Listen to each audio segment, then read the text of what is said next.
Okay. Shalom, dear friends. Welcome, everyone. Here we are between Shabbat Zachor, which literally means the Sabbath of memory, and the Purim holiday, which this year is coming out on Thursday night, Friday, in most communities and in Jerusalem, the walled city. It is what we call Shushan Purim. It's this year, because it falls out on the Sabbath, on Shabbat, it becomes a 3-day Purim, a very unusual thing, happens approximately once a decade, in which we have the Megillah reading Thursday night and Friday morning, like outside of Jerusalem, together with the alms for the poor, Matanot Levyonim, and then we recite Al Anisim in Jerusalem, and the reading of the Torah from Shmot on the Sabbath, on Shabbat morning, and on Sunday the Purim meal together with Mishloach Manot, the special presents that we give our friends and neighbors. I'd like to talk a little bit about something with Amalek, this idea of the memory, to remember what happened to Amalek. And in the Torah, whenever it says remember, it means verbally. So we always remember verbally what happened to Amalek once a year, just like when it says remember the Exodus story, we actually verbally say it in the morning and the evening in our prayers to remember these things. So what exactly is this phenomena of remembering Amalek? So what I'd like to do first is read the two places in the Pentateuch and the Chumash which talk about Amalek, from Devarim and from Shmot. We'll start with the one from Shmot, from Exodus chapter 17, and just see exactly what it says here about Amalek. Now, the interesting thing is that before Amalek shows up, so right before this, if we look at the juxtapositioning of the two chapters, Vayavo Amalek, and Amalek came and fought Israel. Amalek seems to be a nation somewhere from the south. Historically, it's a little bit difficult to place them. But in the Torah, Amalek is called in Bamidbar Reshit Goyim by Bilam the prophet, the non-Jewish prophet Bilam. He says, Reshit Goyim Amalek, he is the first of nations, or the head of the nations. And the Avot Rabbi Natan, the Midrash, says that in all activity against the Jewish people in history, somehow it is embedded within the concept of Amalek. So it seems like this memory of Amalek really means, in a sense, to remember that there is anti-Semitism out there and to understand how and why to fight it. Having said that, the actual persona of Amalek, of course, in biblical narrative, Amalek is the grandchild of Esav from his son Eliphaz. In fact, the Talmud tells a story that Timnah wanted to convert from the family who was the mother of Amalek, wanted to convert to Judaism, and Abraham didn't take her. He didn't think that it was correct to take her in, and he turned her down. And then Amalek was the child. So we have to be very careful with potential converts and to try to understand, and not to push them away too quickly before we try to understand their character and their motives, because sometimes they're very genuine.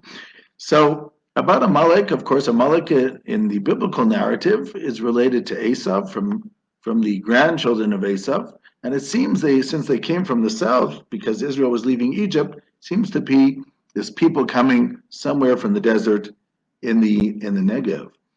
Amalek does pop up in our history here and there. It was an Amalekite, a boy who King Saul saw when he was already wounded in the battlefield, and requested that this boy kill him, which he did. And when the boy brought the sword of Saul to David, knowing that David became the enemy of Saul, and hoping for some reward, David turned to him and said, "How dare you, somebody who killed Mashiach Hashem, the Messiah, the anointed of God," because all kings were anointed, Messiah means anointed, and you expect a reward from me? And David killed this Amalek child, young boy, not child. But in our tradition, though, it's interesting that There's a story in the Talmud and Sanhedrin about a potential convert from Ammon and Moab, Ammonite, who came to Rabbi Yehuda and said to him, I would like to convert. But I know it says in your Torah that up to 10 generations we're not allowed to join. So Rabbi Yehuda says that was in biblical times. But today, since the time of Sanherib, the king of Ashur, all the nations were mixed up, and therefore you could live in Ammon but actually not be an Ammonite. And therefore you could live in an area of Amalek and actually not be an Amalekite. So really our tradition is, since the time of the Talmud, that the nations are not the original nations that they were then. So de facto there are no Amalekites to be recognized today. Having said that, we read it because the idea of our adversity, of anti-Semitism, of hatred, still exists in mankind. And it's always the good people who are always surprised when they see bad people or hear about them, because we can never understand why anybody would do things like that. And that's what it means to be a good person. And that's good. That naivete is a good sign. It means that we are good people. But every now and then we have to remember that there are other types of people out there, because human beings are 90% psychology and 10% the rest. So you never really know what motivates a person to do what they do. So if Amalek has become an idea today, it incorporates a lot of interesting things when we try to understand the verses. Vayomer Hashem Moshe, God said to Moses, go before this people. I'm reading the verses right before Amalek. And take the elders of Israel, and take your staff, which you hit the Nile with. And I want you to stand there on the rock, on Chorev. And you shall hit that rock, and water shall come out of it. And the people shall drink from the water. And this is what Moses did in front of the elders. And that place was called Masau Meriva. It was called the place of the test and the controversy. Ariv b'nei Israel, because the Jewish people made this challenge, Ve'al nasotam et Hashem, and they even challenged God, saying, is God in our midst or not? Hayesh Hashem b'kirbeinu im ayin. And then the next verse says, and Amalek came. Now this juxtapositioning of these two statements is something which is very interesting to think about. When the people doubt whether God is in their midst or not, that brings Amalek, according to Exodus chapter 17, verses 7 and 8. Amalek.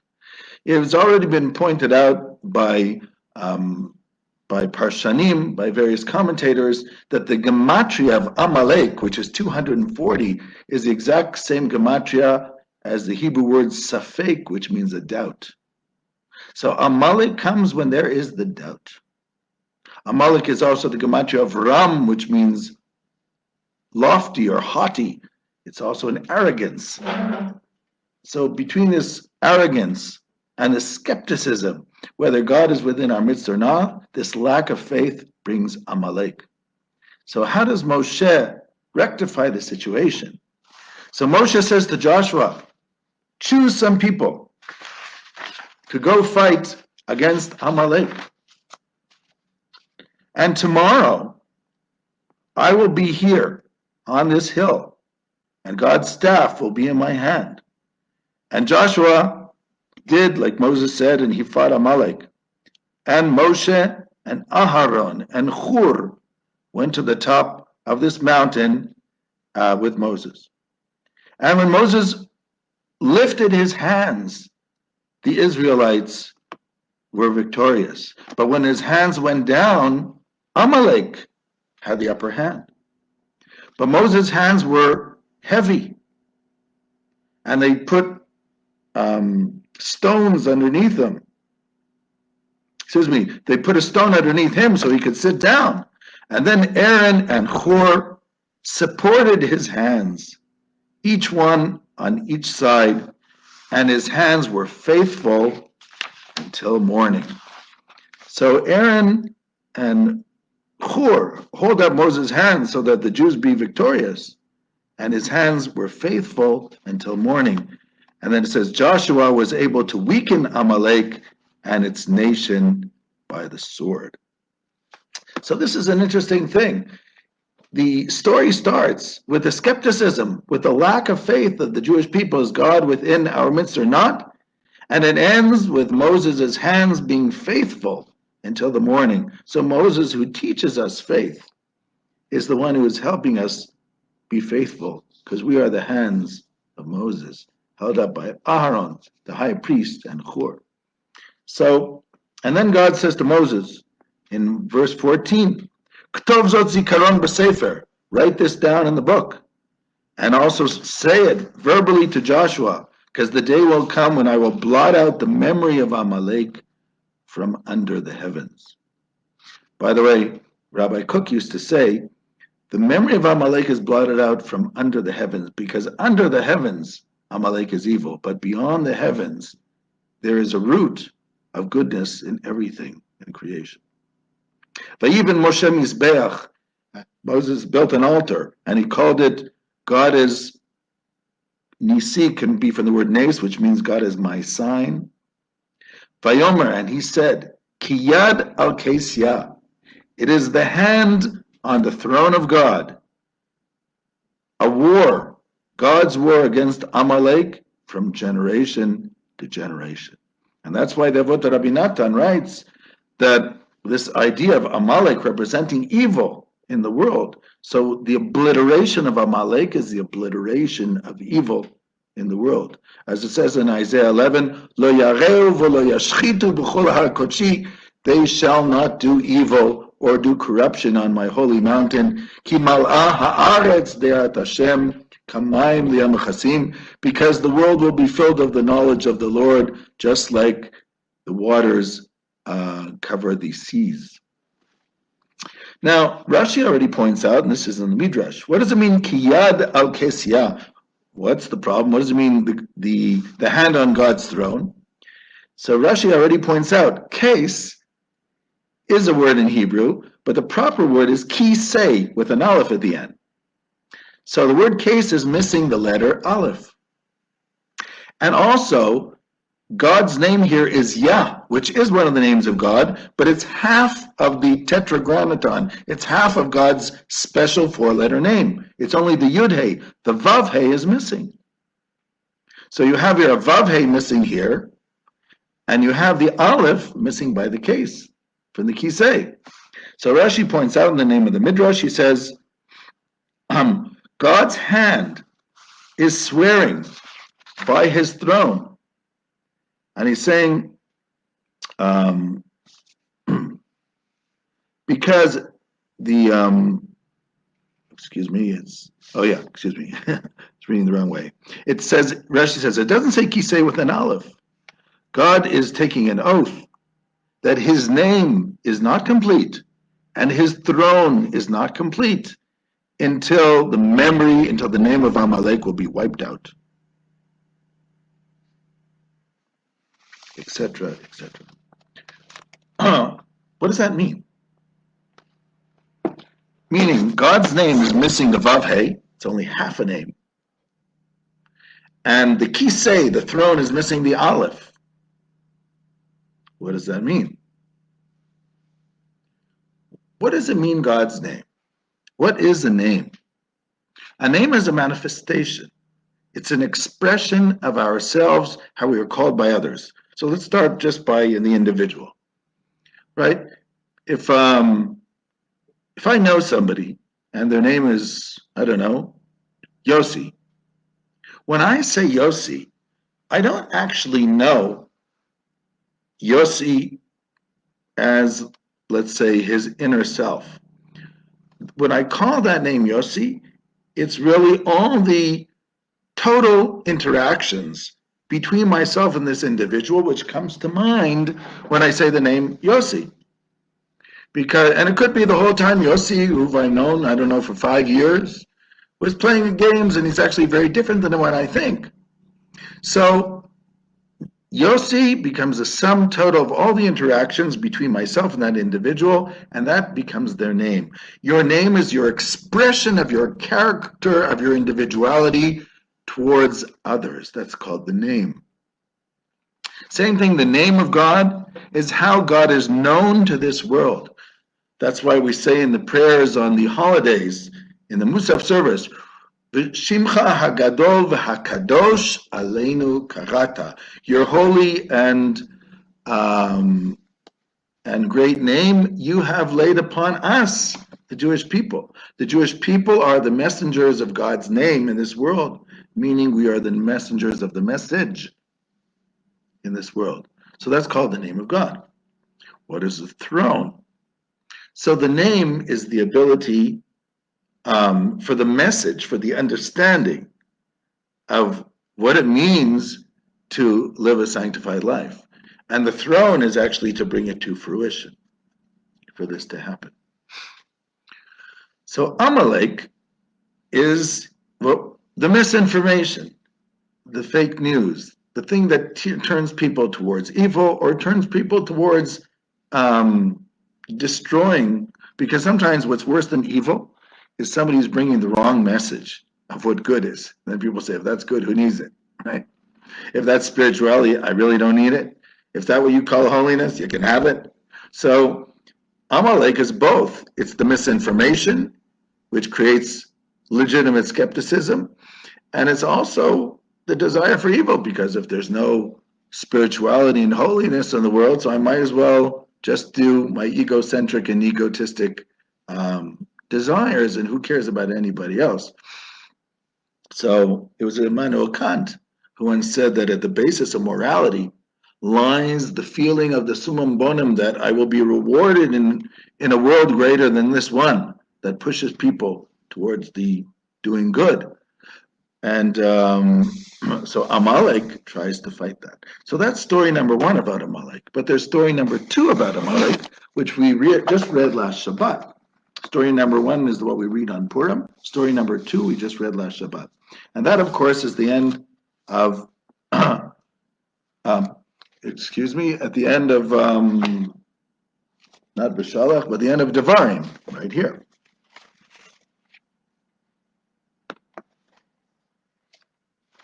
And here, too, the juxtapositioning of the story of Amalek after the verses before it are also very interesting.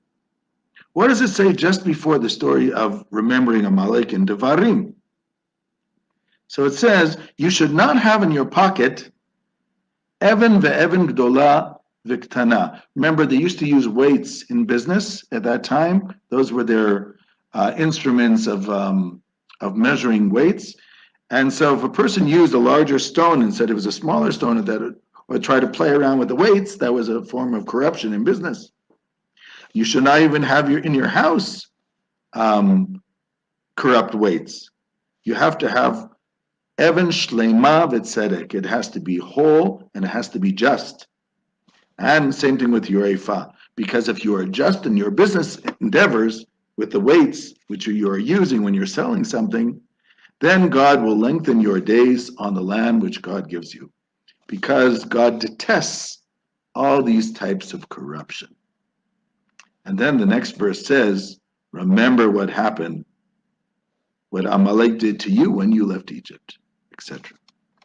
Now the Psikta takes note of this connection between, the Psikta is one of the Midrashim, Psikta de Rav Kahana, takes note of this connection between the story of Amalek and the previous verses. And what it writes about on Shabbat Zachor, in the name of Rav Huna, it quotes the verse in Proverbs, Moznei mirma v'toeva toavat Hashem, that God hates weights which are illegal and unfair. And Rabbi Banan says in the name of Rabbi Yehuda, if you have seen a generation who is characterized by lies, this is a generation in which the nations will mitkarebo todor, the nations will rise up against it. Why? Because God hates corruption. And then it says, and that's why it says, you should have proper and just weights. But if not, remember these things are what God detests. And what does it say after that? Remember what Amalek did to you. So this is another interesting idea. The first idea of Shmot was that a lack of faith, the skepticism in faith, brings around Amalek, because Amalek is the safek, is the doubt. And Moses has to raise his hands, which are the hands of faith. But in the second story, the story in Devarim, which we keep taking the wrong book, which we read, it's a corrupt society, not just a lack of faith. The corruption in society is also something which you bring around Amalek. So there are two weaknesses in society. One is a lack of faith in your relationship to God, in your belief of the righteousness of your cause. But also, if the society is corrupt, if it does not live the just life, then this can also bring Amalek. Amalek fights you ethically and from a point of view of faith, and if you want, ethically and religiously simultaneously, because they go hand in hand. And then it says, remember what Amalek did to you on the way from Egypt, that it cooled you down. Interesting, even though actually karcha baderech literally means bumped into you accidentally, but you have here this interesting word which also means to cool you down. You can understand it both ways. But literally means bumped into you by accident, but it really was not accident. According to the Midrash, Amalek heard the Jews were coming and wanted to prove the point that they are not invincible. Very interesting verse. According to Rashi, it's they were able to hit the tail end of your nation by hitting the weak ones. And who are the weak ones? The ones who are not really sure about what they're doing there. And you were already tired and weak because of what happened from Egypt. And you did not fear God the way you could have. But when God lays to rest all your enemies around you in the land that God has given you, then you shall wipe out the memory of Amalek from under the sky. Don't forget. So Amalek, it seems to represent then these two ideas, the lack of faith in the nation, faith in itself, faith in the righteousness of its cause, faith is in its relationship to God, to the Torah. But it's also seems to be that if the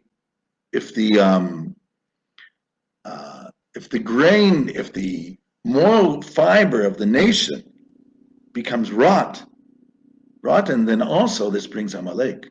These are two things we have to be very, very careful about, according to this. And again, the statement of Amalek being wiped out from underneath the sky. What does it mean, underneath the sky? Well, it says, Hashamayim Shamayim Lashem. The heavens are for God, and the land is for man. Right? We say in the Psalms. So under the sky means in the natural world, because evil is a phenomenon in the natural world among human beings. But in a sense, what does it mean that it says that God's name and God's throne is not fulfilled, is not complete, as long as Amalek is around? Well, that means that on the natural level, as human beings, this is our job, this is our task. But the truth is, we read after Kriyat Shema in the morning service. I heard this from Rabbi Druckman. First, we read V'yatziv v'nachon v'kayam v'yashar, and certain and established and enduring, fair and faithful, etc. All these were basically each one of these adjectives is describing another verse of the Shema. And then we say, Emet Elohei Olam Malkeinu Tzur Yishenu. You are the master of the universe. You are our king, and you are our rock, and you are our defender and our salvation. And then we say, Lador Vador, from generation to generation, Hu Kayam, he exists, and his name exists and his throne exists, and his kingdom exists eternally. Now, this is very interesting. The word who, he exists, is exactly the letters that are missing in Shmot 17. It's the Vav Hey from God's name Yud Hey, and it's the Aleph from the throne case, which is supposed to be Kisei. If you put those letters together, it's the letters in Hebrew Hey Vav Aleph, which is who, he. So it's saying here, from generation to generation, Hu Kayam, the Hey, the Vav, and the Aleph actually do exist, but above the heavens.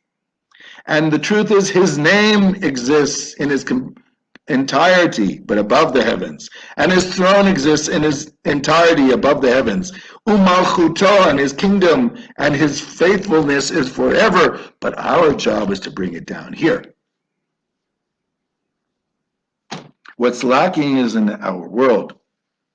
And human beings have to bring faithfulness and righteousness into society. And that's our job. And when that is done, the name of Amalek will be obliterated from under the heavens. Shalom, shalom, and Purim Sameach to everyone.